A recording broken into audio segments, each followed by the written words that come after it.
Welcome back to Real Talk, the show where we sit down with real investors doing real deals and talk about what's actually happening in today's market. Today, I'm joined by a veteran guest of the real estate game, over 20 years of experience, Carmen Ventrucci. She's been doing deals all over Oklahoma and other parts of Midwest as well. Carmen, thank you so much for being over here on the show with us. My pleasure. And if you don't mind, can you give us a small introduction about yourself, your background, and the main question, what exactly got you into investing? Good questions. I am Carmen Ventrucci. I bought my first investment property on December 3rd, 2003. So it's been a little bit over 20 years since I got started. The thing that got me into investing, and this is kind of a different story. So I have a biomedical engineering degree along with an MBA. So I was kind of bred for the corporate world. And I remember being in college at the University of Minnesota and doing my engineering stuff. And my dad called me one day and he's like, "Hey, Carmen." I said, "What, Dad?"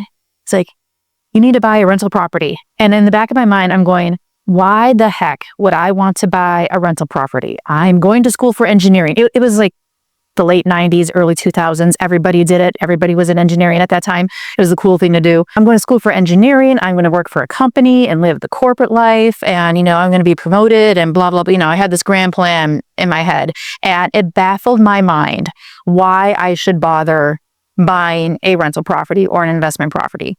So my dad, he did his dad thing and let me think what I wanted to think for a little bit. But it took him, a couple times of bringing it up before I was like, okay, I get it. I see what you're saying. So I graduated from college in 2003 with my bachelor's in biomedical engineering. And then that December, just 6 months later or so, I bought my first investment property. So I did both for a little bit.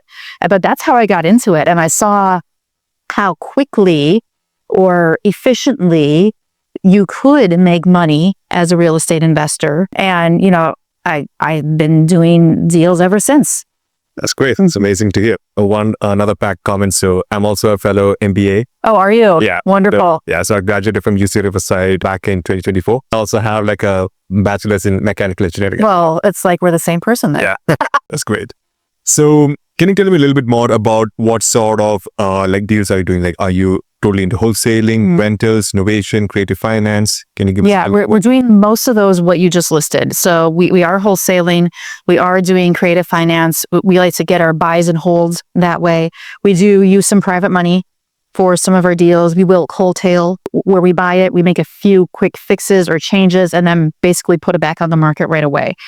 We have not done innovation yet. That's one of the goals, is to find that right one to do the novation. And then we have one that's a short-term rental. We do have one that's the Airbnb, VRBO, midterm rentals, that sort of thing. Oh, nice. So where exactly is the Airbnb? It's in a town called Tahlequah, Oklahoma. If you've ever heard of the book Where the Red Fern Grows, that's like a lot of the setting takes place there. I haven't read the book, but that's what I hear. But that's what people in Tahlequah tell me. So it was a great house we picked up. It's a 3-bedroom, 2-bath in a great neighborhood.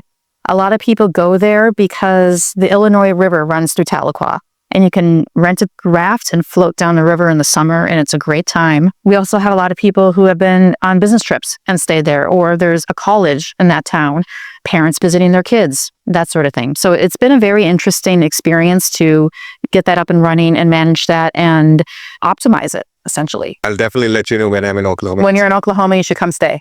Definitely. My next question would be obviously, you've been in the market for such a long time, over 20 plus years, right?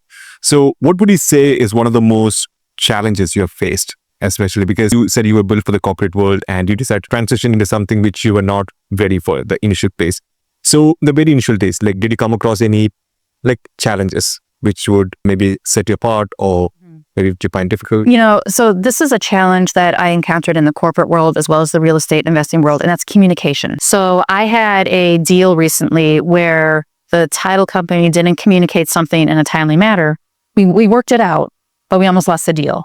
And so looking back on it, I reflected on I should have set my expectations for more communication, or even just set the example. Sure. And said, hey, what's going on, just asking for those updates. You know, in the corporate world, if you're running a project, for example, keeping your stakeholders informed is extremely important. And that was a lesson I maybe learned the hard way when I was back in the corporate world.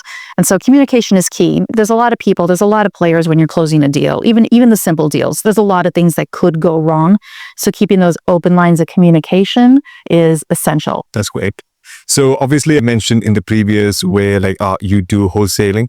So obviously our audience, they are aware of what wholesaling is, novation is, but they're not that much aware of what wholetailing is. If you don't mind, could you explain our audience what exactly that is? So let me give you an example. We just bought a house actually last week in Chickasha, Oklahoma. We bought it for $85,000. So great deal. It's a great house. The mechanicals are sound, the structure's sound, roof is good, the HVAC is good. It needs a little bit of cosmetic updating. There's actually wallpaper borders with leopard print on it in the house, which, hey, if that's your deal, that's your deal. That's awesome. What it really needs, if we put some new floors and a fresh coat of paint on the interior, we could make a lot more money when we sell it. So if we quickly, and by quickly, I mean within about a 2-week time frame after closing on it, can get in the new flooring and can get the paint on the walls, we can then put it back in the market. And I think we're just going to do for sale by owner on this one. So a $10,000 investment into this property is going to yield that plus a little bit more. So it's probably going to yield us about a $15,000 return extra on the other side. Okay. So instead of selling it for, we bought it for 85, instead of just selling it to another investor for 95 to 100, by putting in that 15,000, we're probably able to sell it for about 120 to 130-ish, somewhere in there. So that's wholesale. It's kind of like a retail and wholesale combined into one word. So just a really quick, not a full flip, just a really quick remodel, lipstick on a pig, if you would, and then resell it to usually an end buyer instead of another investor. Okay. And for this wholetailing, let's say in this particular project, like what would be the window of opportunity you need to get this thing done before you have to like flip it again? Yeah, I would say as quickly as possible. I mean, so for this one, we kind of have our contractors lined up. They know we're closing on the house. They know we're going to hire them to go in and do it, put the paint on the walls, put the floor down. It's kind of funny though, actually, we always put a for sale sign in it no matter what. So we had the for sale sign in front of the house. The neighbor across the street just called me today. I just got off the phone with her. She's looking for a spot for her grandparents to move. And they're like, hey, what better way to move across the street? So I kind of told her what our plan was. And she's like, you know what? My grandparents might want to buy it and do the work themselves. Yeah. Okay. I'll let that happen. So it's nice to have a backup plan, or it's nice when a backup plan kind of falls into your lap. But if you are wholetailing, line up your contractors, line up your people before you close, keep them informed of the timeline, have them give you quote. There's no reason they can't walk the property before you close. Just work that out with the seller. Have them give you the quotes beforehand so you understand the scope of work and the scope of the financials you need to commit to it. God. Guys, if you're listening, please take this note down. Obviously, you're hearing this gold advice from veteran of more than 20 years of experience in the market. And Carmen, another question is, could you share with our viewers a little bit about one of the most successful deals you have ever come across? Actually, this is a house. I sold it 10 years ago. It was in Minnesota. So I'm from Minnesota. So it was a house my husband and I bought and lived in and remodeled while we lived in it. And then we turned it into a rental. So it was a rental for about 2 or 3 years. And then we decided to sell it. And we netted over $100,000 on the sale of this house. Key is, in any real estate, the key is buying it right. You make the money when you buy the house, not when you sell the house. So we bought it for $150,000. It was your typical post-World War II, 1950s. Oh. In Minnesota, we called them ramblers, but ranches, and everywhere else, 4-bedroom, 2-bath. We gutted it before we moved in, did brand new bathrooms. We did the work ourselves. Brand new bathrooms, brand new kitchen, paint, had the beautiful hardwood floors, original, just refinished those. And then we lived in it for a couple of years. Our oldest daughter was born when we were living in that house. It was her first home. And then it was a great rental. So we were renting this thing for about $2,000 a month after we moved out. And then when we sold it for over $250,000. Oh, wow. So between the actual equity, between the tax benefits, between the rent that came in, we netted well over $100,000 on this one house in a span of less than 5 years. It's an amazing story.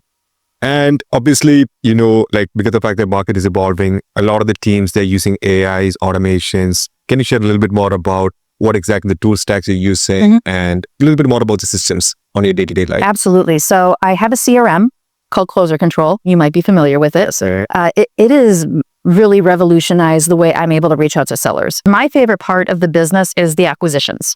I love calling people, talking to them over the phone, building that relationship, and making offers on their houses. Sometimes they say yes, sometimes they say no. So using a system that helps me keep on task, helps me keep, all right, is it this seller I had that conversation with or this seller?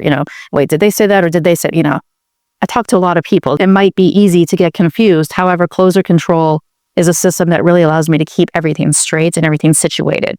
I also have a couple people I make calls for as an acquisitionist. It helps me easily separate this person's leads and these are this person's leads, but I can keep it all in one consolidated dashboard for myself. So it keeps me on task. And then the AI is great. I mean, I've seen some really clever responses. I'm like, oh, I wish I would have thought of that, but no, it's the AI that said that.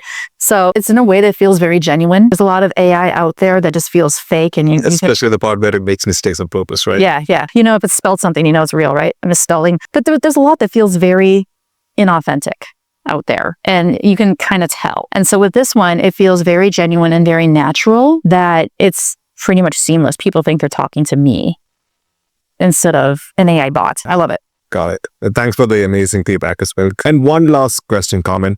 For the young wholesalers or someone who want to venture into the wholesaling or real estate investing market, what's the one piece of advice you could give to our audience? So piece of advice for people who want to venture into wholesaling is know your numbers. Okay? You have to be a slave to the numbers. Don't try to make a deal work just because you really want a deal. Like, I've been there. I get it. Be true to the numbers and then the deals will come.